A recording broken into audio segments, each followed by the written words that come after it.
This is the drivetrain for my Mallard. I replaced a 99-cent can engine with a old slot car engine that's pretty hot, and I changed out the worm gear which didn't work, and put in a jack shaft. I hope the camera will focus in on that. It may not. The first experiment was it's running on DC on this track, and I'm going to just crack the transformer just a little bit, and here's the power light here. Now let's see what happens if I just hit it a little bit. I may have to go just barely cracking the transformer. I don't know if you can see that. It's already running too fast. Of course, that will slow down some with some heavy cars behind it. After several experiments with various kinds of resistors to bring the voltage down some on this motor, I ended up with two 3-ohm 10-watt resistors in parallel. Give you about 1.5 ohms. The motor runs about 2 ohms.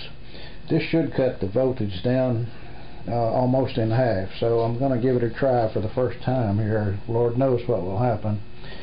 Oh, it's not on the track. That'd be good to get that on the track, probably. Oh, much better, much better. I'm all the way up to half throttle with some cars behind it. That's going to be just about right. Now, that's not the best solution in the world, putting these resistors on here, because they're going to produce a lot of heat. Better solution would have been a worm gear if I could have gotten one to work correctly on it, but I never could. So on to putting the body on. And now for the final test. I put the body on the chassis, loco chassis, and there's my liner tender, which is a very heavy tender, 8-wheel tender, and 3 6-inch cars. That ought to be a pretty good load for this little jewel to try to pull.